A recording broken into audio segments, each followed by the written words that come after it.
So it's my Yeah, turn. so it's on you. Yeah. All right. Is this the third one? Do we care? Yeah, we're on the third one. Yeah. Okay. We're gonna do Actually, yeah, five. we you should be Our on the show's third one. sorry. Our show's called Five Questions, by the way. Yeah. Five-ish. Um, is there somewhere you won't go um, by yourself? Somewhere where you feel unsafe to visit anytime? Hmm. This is a very good question. I'm assuming you mean like go to like a predominantly white community because you think I'll get or because I think I'll get racially profiled or something. Yeah. Um, Me personally, no. But that's because growing up, I went to I went to a Montessori school and for preschool and kindergarten, and that was probably the first school I ever go to. As far as we had a ton of Indian students, a decent amount of like Eastern Asian students, bunch of white kids, a decent amount of black kids.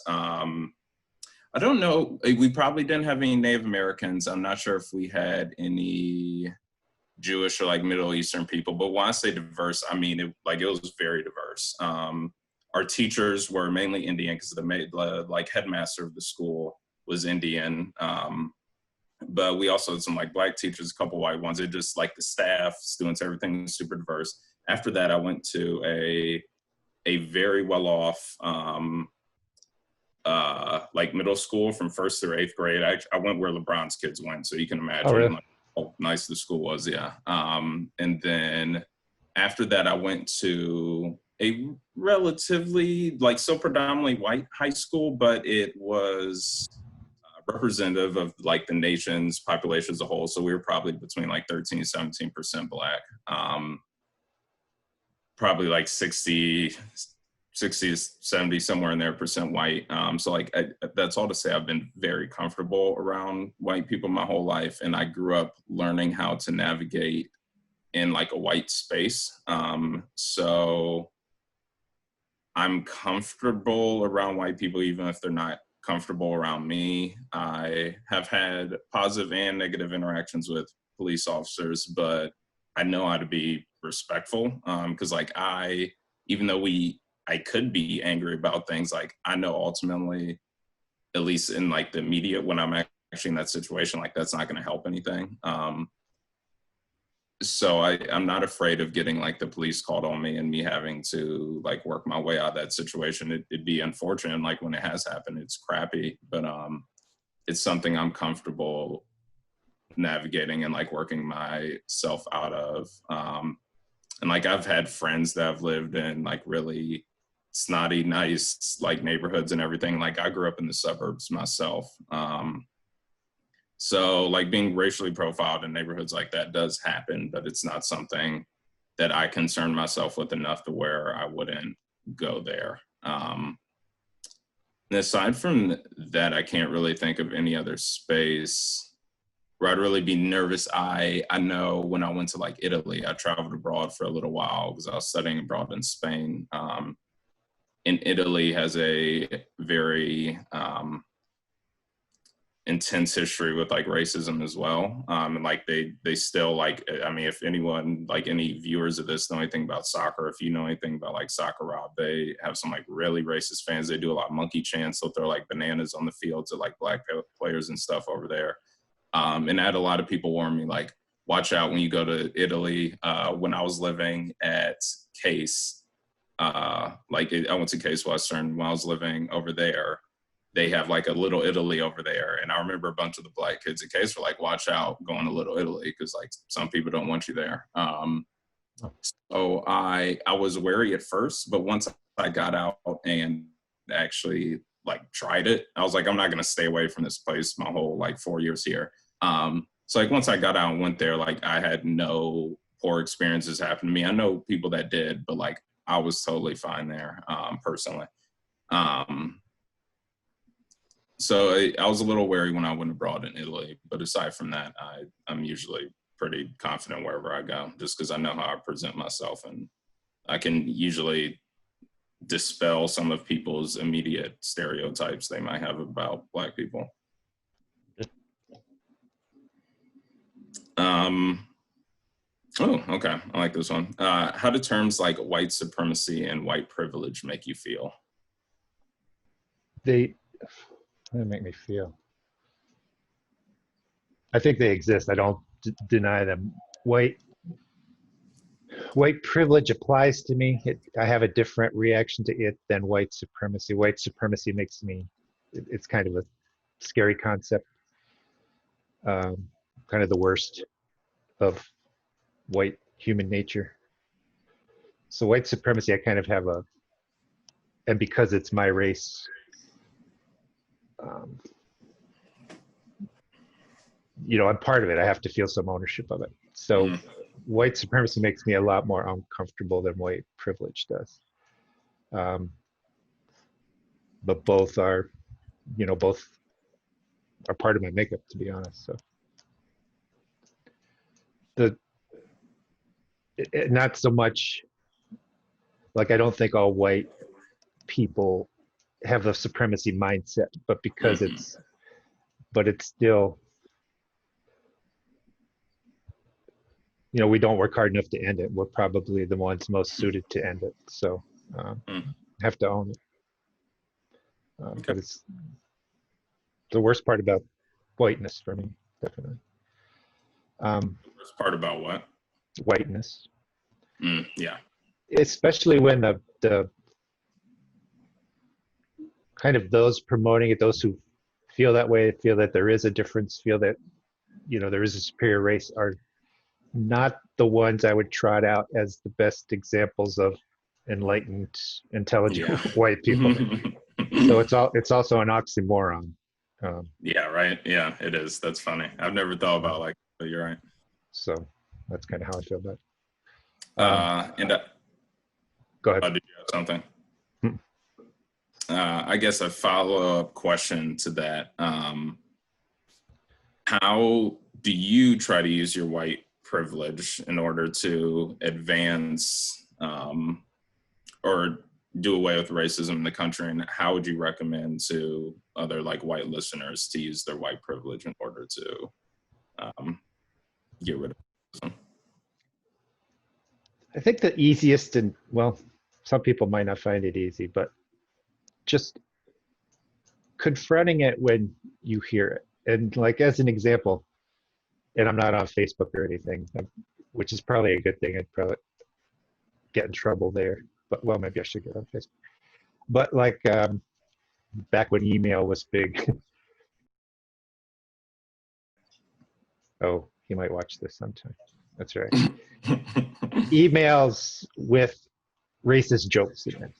Mm, Um, Nothing really bad, but jokes that were racist and shouldn't yeah, be shared. yeah. And so I would send an email and I would reply all. And he usually did, with forwarding stupid stuff. And I'd reply all and I'd say, please don't share this kind of thing with me. I work with a lot of students of color, however, it's probably not that politically correct, but I work with a lot of black kids, Hmm. and I don't think this is funny. And then he'd reply just, oh, I'm sorry, I didn't, that was an accident. I did, I didn't mean to send that. So it did have an impact, and then I never got those emails again. Now, whether he would just take me off the loop and send them to other people, Yeah, and send them to everyone else. Yeah. uh, I don't know, but I think more white people need to do that. If you hear something that you wouldn't want, um, a black person sitting next to you to hear or see, then say that, and be it on Facebook or um, even if someone's speaking racially because no minorities are around, white conversations, people will say things that they wouldn't in a mixed crowd. But just because it's not a mixed crowd doesn't mean you shouldn't confront it if you feel differently about it. And so just stopping people and saying, that's not me, please don't talk that way around me, um, when no one's looking, I think is what Yeah. more white people need to do. Yeah, I'm with you there. It's not easy at all. I've had to check myself when I've been around friends that are like, "Oh, that's so gay," or "That's so," I'm like using the R word. Um, and like having to step into that like very uncomfortable space, and this is why so few people do it, because it's so uncomfortable to be the one to like stand up. but just being like, yo, that's not cool. Like, don't say that. Like, just use any other word, but stop disparaging people. So yeah, I'm with you there. Just like standing up for populations and like leaning into that discomfort as much as you can and being willing to have those uncomfortable conversations. It's definitely a good place to start. Okay. All right. My question number 4. I'm glad I get to ask you this because I've been wanting to. Handshakes. So in the Black community, and even the school kids will reach out to shake my hand, and I, just Oh, God. Yeah. most people will just roll with it like this. So basically, I don't know the handshake. Yeah. So are there different handshakes? Is there one that you use just for white people to keep it simple? And then I'm not talking like the LeBron different handshake for every team. Yeah, of course. And then usually if I meet a Black man or woman women don't really do the handshake. Yeah. If for the first time we'll do I don't know what you would call it, official formal handshake, the white way where you just do this. The white way. Black men that have known me for a while will slip into the fancy one, and grip. Yeah. I'm always so embarrassed because I don't know the steps. Should I not do that if I don't know the person? Just basically walk me through the handshake experience protocol as you live it. That's funny. That's a good question for this like video series. So first, it's called like a grip, like gripping somebody up, where it's impossible to do with yourself, but you can like at the angle and like grab around. Right. We were together. And then this. The what? It goes from this to and then this. You close it and your thumbs, exactly. Yeah. So it's fun. As I've gotten older, I've had trouble with that experience myself, because when I meet like older Black men, so with kids my age, like it's always like a grip up because we're young, early. So I'd say with all kids, both Black and white, like men. So with women, or with the younger women, like I don't do it. We'll just either meet and I'll give like a handshake to women, or if they're comfortable, like I'll just go in for a hug. I'm a hugger personally. But with all like young men, either Black or white, I'll usually do a grip up, but I had trouble when I was getting older with older Black men, excuse me, older white men, I always do a handshake, but with older Black men, a lot of times I would go in for a handshake because I'm trying to be like formal and respectful, and they would go in for a grip. And then for anyone that's had this happen, you can feel the awkwardness, and then you kind of just have to both like adjust to make it work. But man, that's such a good question. It depends on the comfort of the situation. Still, I haven't always figured it out. So I think I think it depends on the, I won't say background, but the like setting you're in. So if it's like a work conference or something a little more formal, I say go with a handshake. But like if you're meeting your best friend's like brother, like if your best friend's Black, you're meeting his brother for the first time, and it's like a really casual meetup. You're like, oh, what's up? Nice to meet you. Then you could just go and like grip him up. But like that. But from a white person's perspective, now that I think could be seen as cultural appropriation or as like a stereotype if you were to go in. So for me, that'd be cool. For you, if you were to go in first for a grip, they'd be like, I don't know, you like that? Like, why are you trying to grip me up before you even like shake my hand or meet me? Right. So, okay. I have never thought about that in my entire life from like a white perspective before. I would stick with the handshake unless you're super comfortable with them, and if you can tell they're going for like a grip and a hug, then like go for it. But as a older white man, I would probably stick with the handshakes. I think people would be a little weirded out if you went straight to the grip up. That's assuming too much. Yeah, a little bit. Yeah. But mostly, all right, if we ever get to be with each other in person again, we'll have to practice it, because that's part of it too. Is Yeah, I'm not good at it. Yeah, okay. It's so, I guess, yeah, it is kind of a practice thing. It's funny hearing I'm not good at it. Yeah, I guess you do need a little practice.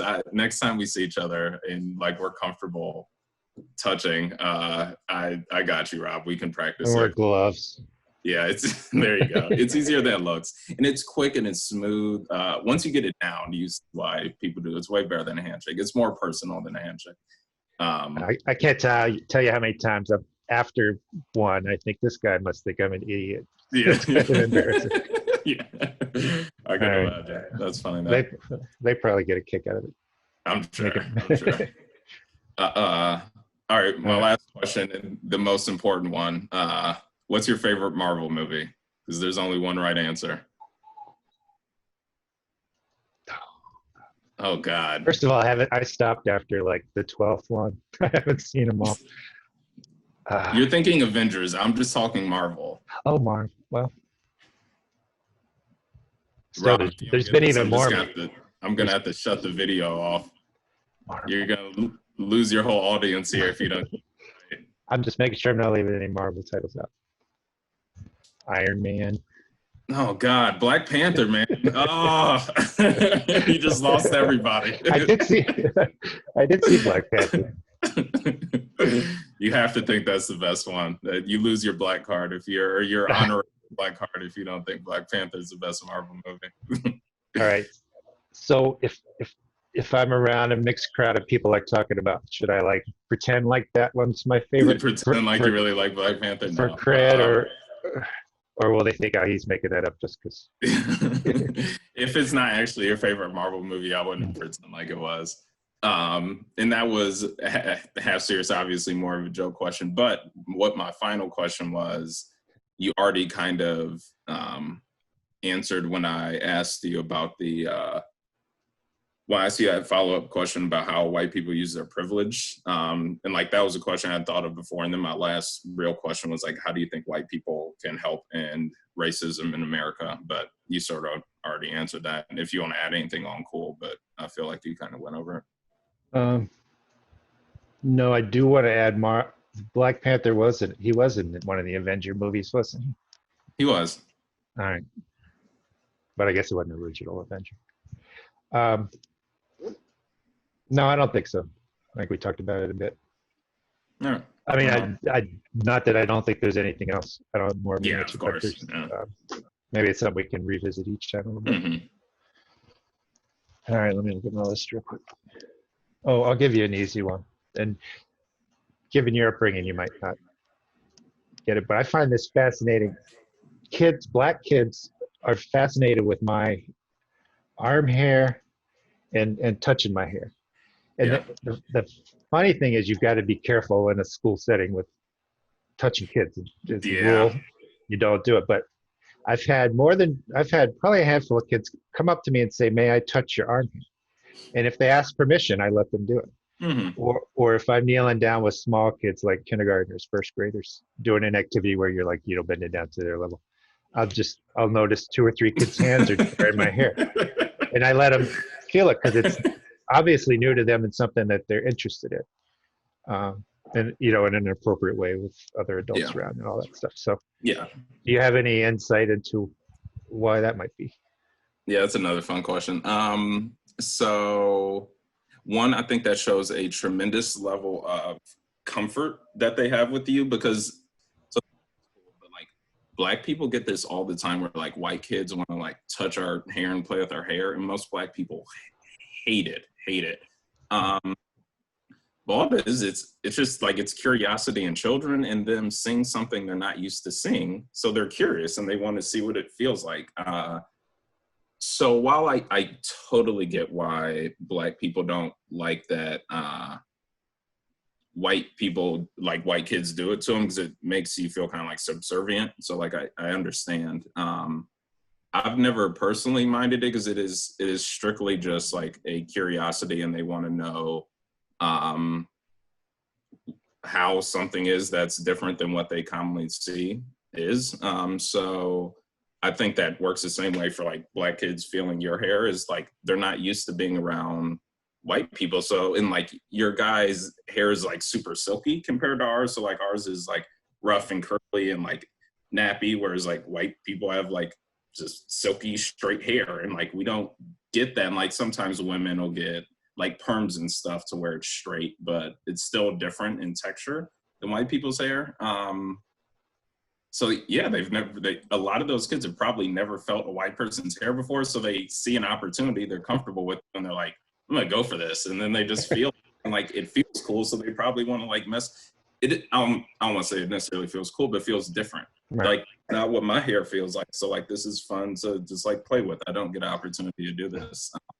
So yeah, from both perspectives, from like the white on black and then the black on white, I was gonna say, I think it's harmless. It depends. Again, intent is a lot of things, but or intent matters a lot in situations like that. But I think as far as that's concerned, kids, whether they're white kids or they're black kids, are just curious, man. And they're interested in anything that's different from what they usually come across. And kids like to explore and like dive into their curiosity. And like, that's all they're doing. So to me, it's a totally harmless and kind of like fun practice. Like if white kids ever ask to play with my hair and like I have locks, I'll let them do it. It doesn't really bother me. And like, I know like as teachers, we have to be careful, as you stated, we have to be like careful with that. But yeah, obviously if like there's another adult in the room and they see that it's harmless, I'm fine with it. And like if I have some students, and again, like while other adults are in the room, but like if I think they have like nice or cute hair, I'll pet their head a little bit. I'm fine with it. You know, it's kind of neat. It almost it's a connection.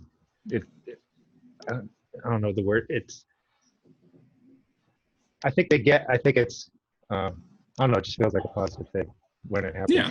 And to me, I love that they ask permission first. Mm-hmm. That's big. Yeah, so that's one of the main reasons Black people don't like is like a lot of white kids or white people do it without asking first. They'll just like touch it, and then you're invading my private space, and it's almost like you're showing like you have ownership over my body, which like there's a lot of historical trauma obviously there. So I totally understand why some people are like very against it. But yeah, if they ask permission and like you're comfortable with it, and again, to me, it shows like a sense of like trust and that like they feel comfortable asking you that, and not some of the other teachers. I think it's all right. All right. This was fun.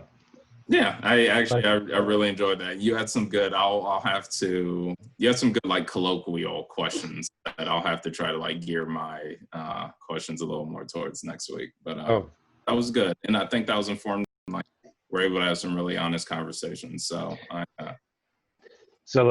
right. So thanks for joining us. That was fun.